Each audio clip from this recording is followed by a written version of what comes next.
So for today, the channel that we're going to be reacting to is called The Film Theorist, and this video is called Film Theory Rick Replaced? Rick and Morty Season 5. Now, so far Rick and Morty Season 5 has 2 episodes, and so far they have been pretty good. This might be ending up to be one of the best seasons, because there's only 2 episodes, so I can't say it's the best already. I think for me, Season 3 might be the best season, and if it's better than that, that would be amazing. Hopefully Evil Morty comes up in one of the episodes, because he's a very interesting character and I want to see more of that. But yeah, this video is going to be delving into another theory of Rick being replaced, I guess. I don't know what they mean by that, but we'll see in a second. But yeah, guys, before we get in this video, make sure you like, comment, subscribe, and turn that post notification button so you get notified every time I post a video. And let's get right into this reaction, man. Let's go. So who is coming over again? Is that his nemesis? Rick has a nemesis? I guess. Who is he? Like a magic guy? Rick's science and he's magic? Just help me smooth this over, or this guy's gonna become more trouble than he's worth. Richard, get this over Mr. with. Nimbus. Hello Internet, welcome to Film Theory, channel 667 on your interdimensional cable box. Ladies and gentlemen, prepare your plumbus because Rick and Morty is back. Drink your water. And with it are quick turn episodes analyzing all the big brain, high IQ info in each week's episode. So if you want 100 years Rick and Morty analysis, 100 years Rick and Morty, 100 years, Rick and 100 years Morty, then make sure you click that subscribe 100 years button Rick and Morty, Rick and Morty 100 weeks years. as new episodes roll out. And I gotta say, this week's Season 5 premiere was strong. It was Episode really titled good. Rick Dinner Mort Andre, you're just trying a bit too hard to work those puns in, Dan Harmon, is packed to the gills. See, that's Literally. how you work in the pun. With everything that you'd want to see out of the series. Smart sci-fi humor, fascinating new characters and world building, lots of crotch thrusting, and of course confirmation that a woman named Diane was indeed an important part of Rick's canonical backstory. If Diane were alive today, what was she? You can establish canonical backstory with me. Despite him denying it just 2 seasons ago. You can alter anything you want about a totally fabricated origin story. And mixed in with it all is what I predict is going to be our thesis. This is for the a season, really and good outline first of things to episode. come for Rick and the rest of the family, both through this 5th season, but also for what's to come next in the series. So, can you do me a favor? Sign this waiver. I can't afford to have anyone dying from ecstasy tonight as we touch on the underwater adventures of Mr. Nimbus. Oh, this is gonna be serious. To truly understand today's mini theory, let's actually start things off not with this episode, but looking back at last season's premiere. In case you've forgotten, we had Wasp Rick, Fascist Morty, and an overall theme of balance. The show had just been picked up for 70 more episodes and was going through an identity crisis. Would it retain its originally intended episodic structure where nothing really matters week over week, or would it lean into the more narratively driven serialized structure that gave rise to characters like Evil Morty, Squanchy, and Tammy? Squanch.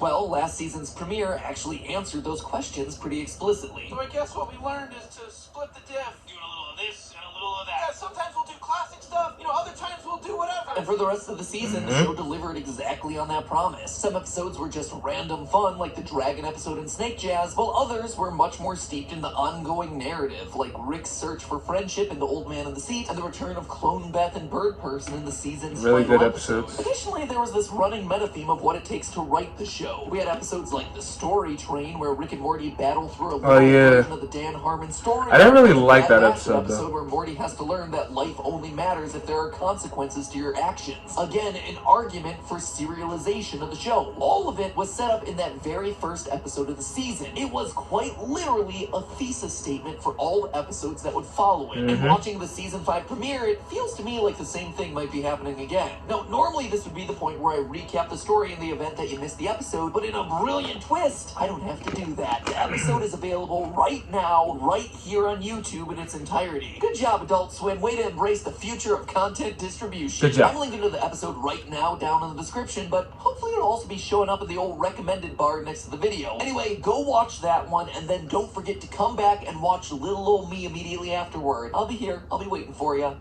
Namaste. Because I already saw that episode.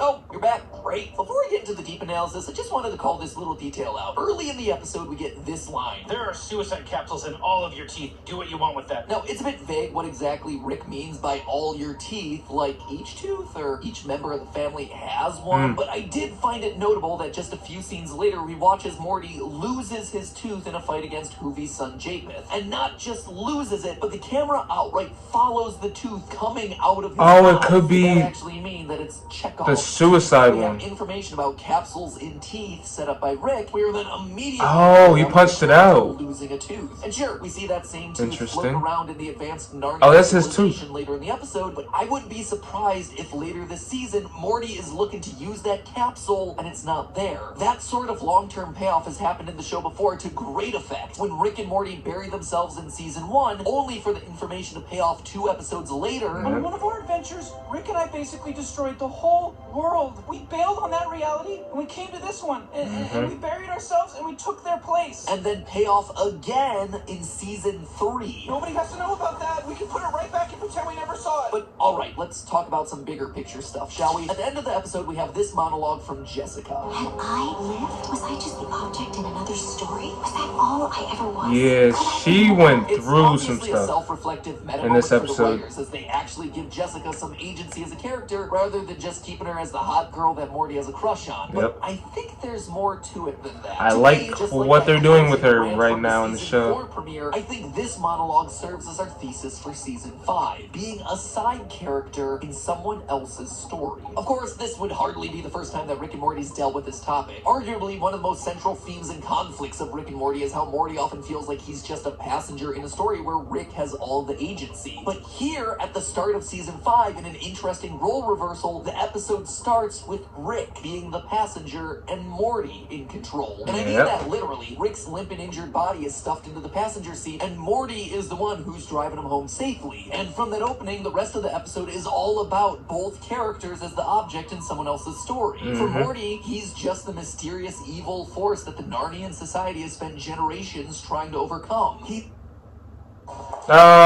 Everyone says content is king. He's an object that they know nothing about, but something that compels them to keep moving forward, to keep advancing. He's a symbolic figurehead in their tale. Morty is their Jessica, except, they're not aiming to make out with him. Rick and Morty's always been at its best when it forces the characters to confront the consequences of their actions. But this episode takes it one step further. The story that plays out in Narnia is a consequence of Morty's actions, but here we just see like it not Narnia. through Morty's eyes, but from the perspective of the people it's happening to. It's a surprising and frankly great reversal on the formula to make Morty a side character in what would, in a normal episode, actually be his storyline. And because of this reversal of perspective, Dragon it Ball forwards Z. the theme that Jessica explicitly talks about at the end of the episode. Meanwhile, after starting the episode literally in the passenger seat, Rick, for the rest of the story, continues to be powerless, thanks to Mr. Nimbus, who marches in and takes control. Yep. Face the wrath of your once and eternal He's foe. pretty cool Mr. at that part. Nimbus. The rest, Sorry, no. Who is that? My nemesis. He's a very interesting Out of all the character. adventures that we've seen Not in a Rick good have over way. the years fighting But- against threats big and small, that this guy, this multi-cape wearing Aquaman wannabe, would qualify as Rick's nemesis. The one who gets the all-powerful Rick Sanchez to shut up, arrange furniture, and mop up wine. And that's because the threat that Nimbus poses appears to be emotional in nature. These two go back, way back to parts of Rick's backstory that the series and Rick himself have been really shy to talk about. If Diane were alive today, what was she? Don't fucking establish canonical backstory with me, because you're an embarrassment to me. I don't need you anymore. I don't need anybody. Well, maybe you hate me because I am the only man to see how far you have fallen. I used to fear you, respect you. Now all that's left is pity for a sad, drunk shell of a man, too Damn. afraid to see how alone he truly is. In the same way that Bird Person and Squanchy were able to get Rick to lower his guard, Nimbus understands Rick in only the way that a former friend can. Richard, before you were my greatest enemy, you were my only friend. After all, the ultimate nemesis is someone who truly understands you, who knows your strengths Facts. and your weaknesses, who knows the things that make you happy and the things that cause you pain. That Facts. person could be your greatest ally or your greatest enemy. Sasuke. And this continues a theme that we've been seeing play out Joker, more and more in these Batman. episodes. The slow devastation of Rick Sanchez. He's saved not just once, but twice in this one episode. Once by Morty in the cold open, and once by Nimbus at the end when his mechanical intern implants get ripped out by Oh, he cybernetic did get birds. saved twice. It's easy to overlook, but this is actually Dang. the third episode in a row where he's had to have been saved by Jerry and Beth in the season 4 finale, and Morty and Summer in the episode before that. Dang. He's broken down to the point of flinching when Space Beth threatens to punch him. Rick I didn't even can't notice claim that. If God exists, it's f***ing me! anymore. The show is constantly removing his godlike powers now. He's weak, he's lonely, and he's losing everyone around him. He's Damn. quite literally becoming an object in someone else's story, as everyone else realizes that they don't need him anymore. Not Beth, Well, I was impressed, Dad. He saved my life, no thanks to you. not Morty, Hey, I don't know how much I can help out tonight, Rick. Jessica's coming over, just to, like, watch a movie or something. all he has left at this point is Summer, who for the second Summer. consecutive time ruins a season premiere. Get out of here, Summer! You ruined the season 4 premiere!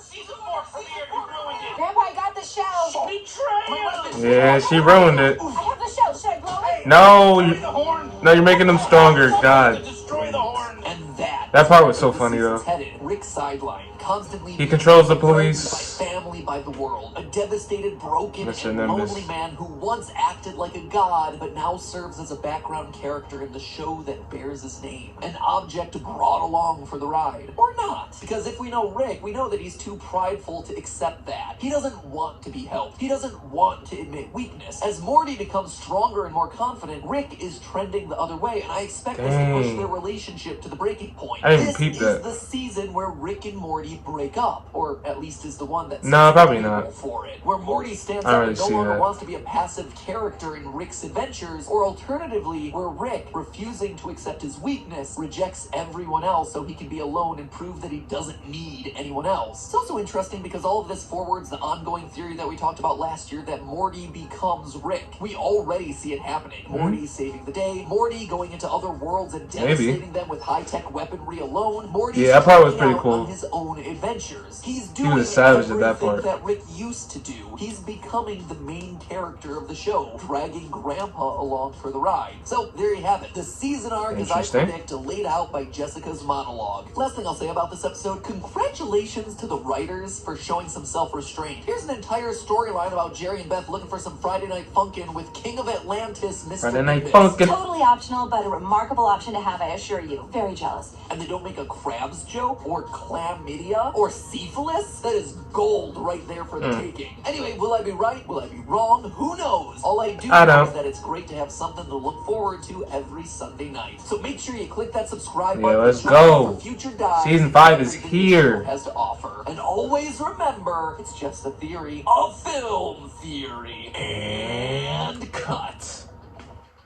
Yup. That was a good video. That was a good video. They brought up a few things that I didn't even notice actually. I think they said the last like 3 episodes, like Rick needed help from his family. And when he was fighting a god, when he was fighting Phoenix person, and the last episode that just came out, he needed help from his family, and it seems like he's getting weaker every episode, like he's not as confident maybe, while Morty is getting more confidence, which is a interesting thing to think about for this season moving forward. And I can't wait to watch all the rest. I think there's 6 more, 8 more, because there's always 10 episodes in each season, right? Yeah. But yeah, guys, that'll be the end of the video. Make sure you like, comment, subscribe, and turn that post notification button so you get notified every time I post a video. And I'm gonna be out.